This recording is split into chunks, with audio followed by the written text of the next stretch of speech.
حضرت مولانا اشرف علی تھانوی رحمہ اللہ نے بڑی پیاری بات لکھی. ایک مرید نے نا ان کو لکھ کے دیا کہ مجھ سے گناہ نہیں چھوٹتا, گناہ کرتا ہوں توبہ کرتا ہوں, گناہ کرتا ہوں توبہ چھوٹ نہیں رہا. حضرت توبہ کر کر کے تھک گیا. انہوں نے فرمایا کرتے رہو, اس توبہ کی وجہ سے تعلق تو بحال ہے نا اللہ کا. چلو محبت کا تعلق نہیں, معذرت کا تعلق تو ہے, ایکسکیوز کا تعلق تو ہے. نہیں آئی میرا خیال ہے بات سمجھ میں.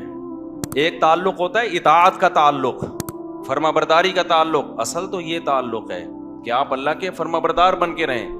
اور ایک تعلق ہوتا ہے فرما بردار نہیں ہے لیکن معذرت کر رہا ہے بار بار, تعلق تو ہے نا. اور ایک ہے کہ تعلق ہی نہیں ہے, نہ اطاعت کر رہا ہے نہ اللہ سے معافیہ مانگ رہا ہے.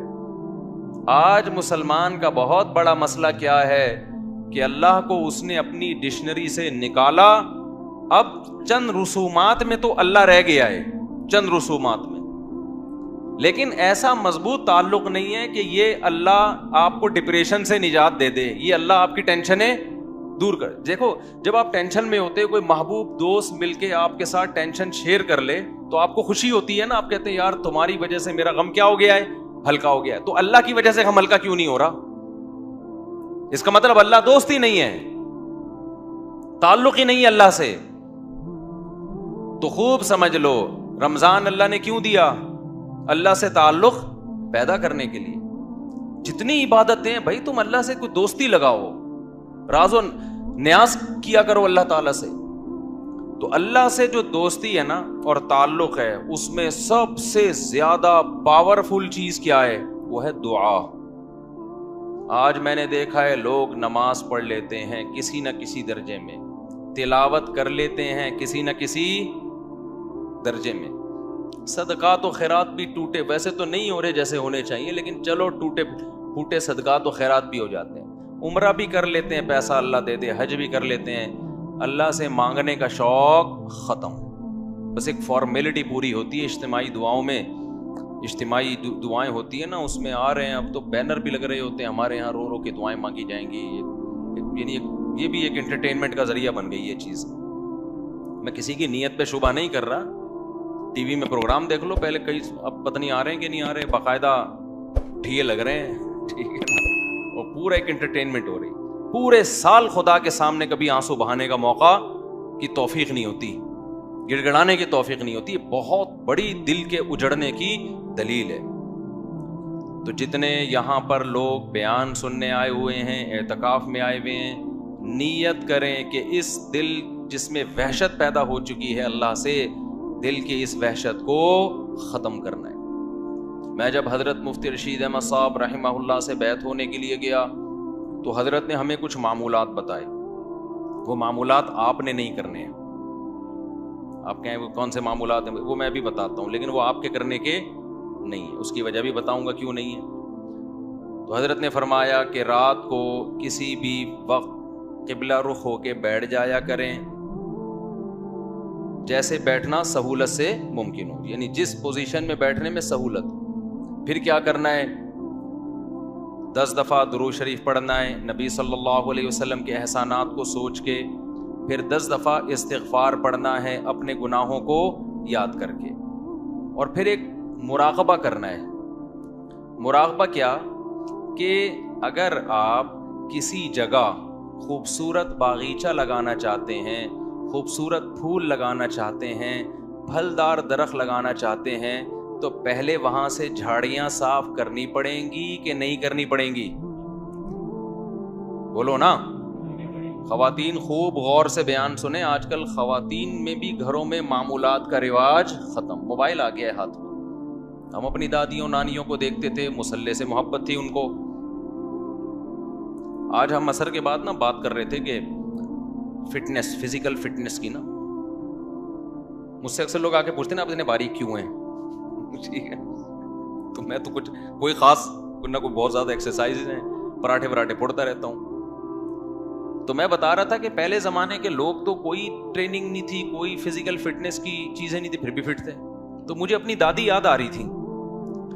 اب آج خواتین واکنگ بھی کرتی ہیں, جاگنگ بھی کرتی ہیں, جم بھی جا رہی. میں اس کے خلاف نہیں ہوں, پردے کے ساتھ کیا جا سکتا ہے, کیونکہ گھر میں اور تو کچھ ہو نہیں رہا, تو پھر تو کھا بڑی اسپیڈ سے رہی ہیں, تو پھر وہی ہوگا نا جو مردوں کے ساتھ ہو رہا ہے جو عورتوں کے ساتھ ہو رہا ہے، پھٹ پھٹا کے دھماکے کے ساتھ اطلاع آ جاتی ہے، ایک دن آج یہ دنیا سے چلے گئے۔ لیکن ہم جب پرانی عورتوں کو دیکھتے ہیں، اپنی دادیوں نانیوں کو، تو انہوں نے تو ایک ایک تخت پہ پوری پوری عمریں گزار دی۔ میں اپنی دادی کو میں نے میرا خیال ہے 20 سال دیکھا ہے، 20 سال اپنی دادی کے ساتھ گزارے، تو 20 سال سے میں ان کو تخت پہ ہی دیکھ رہا تھا۔ ایک تخت تھا، شاید ان کو جہیز میں 1903 میں ملا ہو کہیں، یا 1904-05 میں کہیں جا کے ملا ہو۔ اس کے اوپر ایک چادر تھی، اس کے اوپر ایک دری تھی، اس کے اوپر ایک اور چادر تھی، اس کے اوپر ایک اور دری تھی، ایک دری کے نیچے کیلا رکھا ہوا ہوتا تھا، دوسری دری کے نیچے کوئی پیسے ویسے رکھے ہوئے ہوتے تھے، ان کے مختلف چیزیں تھیں، پان بھی کھاتی تھیں۔ وہ تھا سروتا ہوتا تھا نا، اب تو یہ لفظ ڈکشنری سے غائب ہو رہے ہیں، سروتا نہیں ہوتا وہ جو کاٹنے والا، پھر چھوٹا سا پان ہوتا تھا، تمباکو لگایا اور رکھ لیا۔ اسی تخت پہ میں نے ان کو دیکھا، 20 سال انہیں گزارے، اور 85-90 سال کی عمر میں ان کا انتقال ہوا ہے۔ نہ کوئی واکنگ تھی، نہ کوئی جاگنگ تھی، نماز، تسبیحات، تھوڑا بہت غیبتوں میں ٹائم گزرتا تھا، اللہ معاف فرمائے وہ غلط تھا۔ زیادہ ٹائم کس میں گزرتا تھا؟ نماز میں۔ روزے رکھتی تھیں شوال کے، رمضان میں کئی قرآن ختم ہو جاتے تھے، حالانکہ نظر کمزور ہو گئی تھی، اتنے موٹے موٹے چشمے لگا کے قرآن پڑھے جا رہے ہیں۔ میں حیران ہوں آج کل عمریں کتنی چھوٹی ہو گئی ہیں۔ بات کیا ہے بھائی؟ کسی نہ کسی درجے میں اللہ سے تعلق تھا، ٹینشنیں نہیں تھی، ڈپریشن نہیں تھی جو یہ ہے۔ ان کی ڈپریشنیں اللہ سے دعائیں مانگ کے ختم۔ انہوں نے بہت سارے غم بھی دیکھے، جوان موتیں دیکھی ہیں۔ مجھے دادی نے بتایا کرتی، پتہ نہیں کتنے میرے بچے پیدا ہو کے فوت ہوئے ہیں۔ آج عورت کا ایک بچہ فوت ہو جائے نا، اتنا شور شرابہ، اتنا رونا پیٹنا چیخنا کہ شوہر کا دل کرتا ہے کہ وہ بھی فوت ہو جائے، اتنی ٹینشن ہوتی ہے اس کو۔ غموں کا برداشت کرنا اور برداشت کرنے کی طاقت اور قوت ختم، کیونکہ اللہ سے تعلق کیا ہو گیا ہے؟ ختم۔ پہلے بڑے آرام سے ایک جملہ، بھائی ما قدر اللہ، یہ دیا، یہ اولاد دی اللہ نے، لینے والا کون ہے؟ وہ بھی اللہ، اس کی مرضی لے لی، تھوڑا بہت روئے، اس کے بعد نارمل۔ تو وہ میں واقعہ سنا رہا تھا نا، ہمارے حضرت فرمایا کرتے تھے کہ یہ سوچا کریں، 10 دفعہ درود شریف پڑھا، 10 دفعہ استغفار، اس کے بعد تھوڑی دیر مراقبہ۔ مراقبہ وہ نہیں جو مراقبے سینٹر کھلے ہوئے ہیں، ٹوپی ڈرامہ پتہ نہیں کیا کیا گھما رہے ہوتے ہیں، کوئی کشف کرامت وغیرہ چیزیں دکھا رہے ہوتے ہیں۔ مراقبہ کا مطلب اس کا استحضار کریں، ایک مثال سوچیں کہ جب کسان کو کوئی خوبصورت باغیچہ لگانا ہوتا ہے تو پہلے زمین سے جھاڑیاں اور کانٹے دار پودے صاف کرتا ہے، ایسا ہی نہیں لا کے کاشتکاری کر دی جاتی اچھی چیزوں کے لیے۔ جھاڑیاں اور خاردار پودے لگانے کے لیے ٹریکٹر چلانے کی ضرورت نہیں ہے، وہ خود بخود اگ جاتے ہیں۔ سیب، انار، انگور، ناشپاتی، گندم، چاول، یہ چیزیں لگانے کے لیے کیا چاہیے؟ جلدی میں مختصر بیان کرنے کا میرا ارادہ ہے، ذرا آپ میرا ساتھ دیں تاکہ بات بیٹھ جائے دماغ کے اندر۔ تو یہ چیزیں لگانے کے لیے کیا چاہیے بھائی؟ پہلے جھاڑیاں صاف کی جائیں گی، اس کے بعد پھول لگتے ہیں۔ تو حضرت فرمایا کرتے تھے، یہ سوچا کریں کہ میرے دل میں اللہ کی محبت کے پھول اس وقت تک نہیں لگیں گے جب تک دنیا کی محبت کی خاردار جھاڑیاں صاف نہیں ہوں گی۔ گاڑیوں کی محبت، پیسے کی محبت، شہرت کی محبت، عیاشی کی محبت، میرا بحریہ ٹاؤن میں پلاٹ کیوں نہیں ہے، میرے پاس اتنا پیسہ کیوں نہیں ہے، میں بہت اچھے اسکول میں کیوں نہیں پڑھ پا رہا، میں بہت اچھی یونیورسٹی میں کیوں نہیں پڑھ پا رہا، میں ابھی تک انڈا موڑ پہ کیوں بیٹھا ہوا ہوں، ڈیفینس میں گھر کیوں نہیں ہے میرا۔ یہ مردار ہے بھائی، بے وفا چیزیں جن سے آپ نے دل لگایا ہوا ہے، روٹنے والی چیزیں ہیں، جو اتنے بڑے بڑے ترقی کر کے کہاں کہاں پہنچ گئے، تھوڑے دن میں کہاں جاتے ہیں وہ؟ قبر کے اندر کیڑے کھا رہے ہوتے ہیں ان کی لاشوں کو، جا کے دیکھا کرو نا، جا کے دیکھ لیا کرو، مرے ہوئے ہوتے ہیں، سڑے ہوئے، بو آ رہی ہوتی ہے ان کے اندر سے۔ ہمارے ایک جاننے والے، انہوں نے بتایا کہ آپ سے ایک سیٹھ صاحب ملاقات کرنا چاہتے ہیں، بہت بڑے سیٹھ، وہ بلڈر تھا، بہت بڑا، بہت ہی بڑا بلڈر۔ تو انہوں نے مجھے 2-3 دفعہ آپ سے ملنا چاہتے، میں نے کہا مل لیں، کہتے نہیں بھائی وہ اصل میں ان کی سیکیورٹی بہت ہے، تو وہ کیونکہ بہت زیادہ پیسہ ہے تو سیکیورٹی بھی اسی حساب سے، جتنا زیادہ پیسہ آتا ہے نا، پیسے کا گراف جتنا اوپر جاتا ہے موت کا خطرہ بھی اسی حساب سے اتنا۔ عزت اور شہرت یہ دو چیزیں ایسی ہیں جتنی بڑھیں گی موت کا خطرہ اتنا ہی بڑھے گا۔ جو غریب آدمی اور مشہور بھی نہ ہو وہ ٹرک کے نیچے آگے بھی نہیں مرتا، میں نے اکثر دیکھا، پھر بھی بچ جاتا ہے، پھر بھی کہیں نہ کہیں سے بچ ہی جائے گا وہ۔ جتنی عزت بڑھتی چلی جائے گی نا آپ کی، اور جتنا پیسہ آتا چلا جائے گا، موت کا چانس اسی حساب سے، کیونکہ حاسدین بڑھتے چلے جاتے ہیں نا۔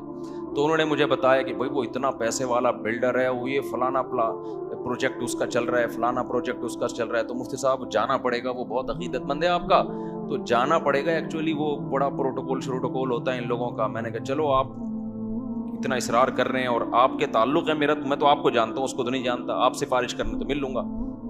تھوڑے دن میں انہوں نے مجھے بتایا کہ بھائی اس کا انتقال ہو گیا۔ کیا ہو گیا؟ بولو، انتقال۔ میں نے کہا بھائی کل پرسوں تو ملاقات کی باتیں ہو رہی تھیں۔ انہوں نے کہا بس وہ ہارٹ اٹیک ہوا اور دار فانی سے ہمیشہ کے لیے چلے۔ اب اتنا بڑا آدمی ہارٹ اٹیک اتنے آرام سے ہوتا نہیں ہے، یہ ہم غریبوں والے حساب نہیں ہوتے۔ ان کی cholesterol level, lipid profile, blood pressure, مشینیں ان کے ساتھ ساتھ چلتی ہیں۔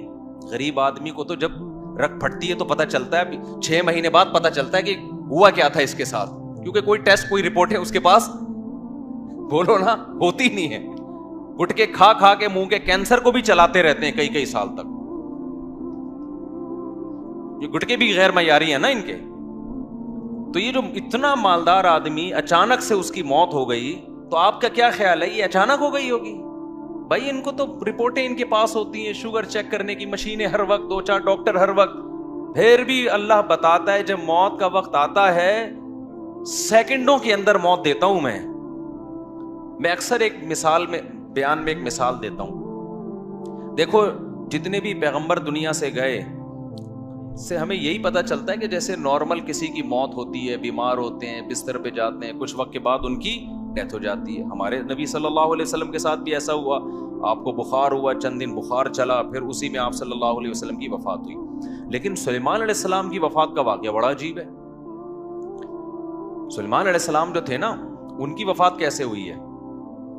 اللہ نے سلیمان علیہ السلام کو اتنی بڑی حکومت دی، تخت ان کے تابع بنا دیا، ہوائیں ان کے تابع کر دی، 100 بیویاں معذرت کے ساتھ، اتنا ظاہر ہے جب بہت پیسہ، صحت بھی، محلات بھی، ملکہ سبا مسلمان ہو گئی، آ کے اتنی بڑی حکومت مل گئی بیٹھے بیٹھے، اتنے وسائل اور جنات پر روب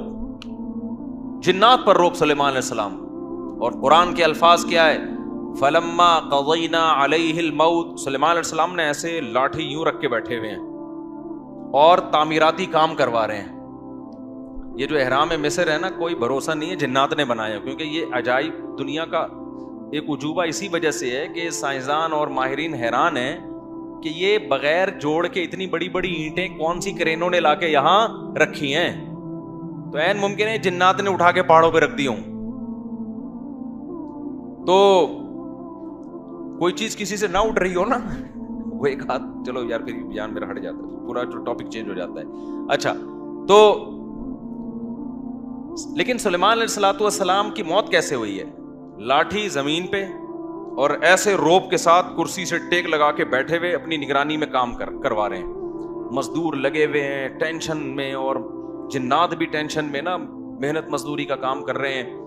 قرآن کہتا ہے فلما قضینا علیہ الموت، ہم نے وہیں بیٹھے بیٹھے سلیمان کی روح کو قبض کر لیا۔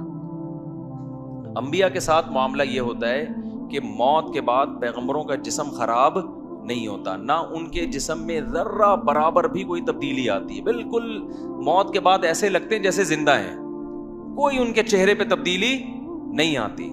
ہزاروں سال گزر جائیں، لاکھوں سال گزر جائیں، اللہ نے پیغمبروں کے جسموں پہ نا، مٹی پہ پیغمبروں کے جسموں کو حرام کر دیا ہے۔ تو اب سلیمان علیہ السلام ایسے بیٹھے ہوئے ہیں اور آپ کی موت واقع ہو گئی، جنات لگے ہوئے ہیں کہ وہ سمجھ رہے ہیں کہ یہ کیا ہیں، زندہ ہیں۔ قرآن کہتا ہے کہ دیمک نے ان کی لاٹھی کو کھانا شروع کیا زمین میں، دابۃ الارض تاکل من سأتہ، وہ زمین کا کیڑا جو تھا نا، وہ کھاتے کھاتے جب وہ بیلنس آؤٹ ہوئے تو سلیمان علیہ السلام دھڑام سے زمین پہ گرے ہیں۔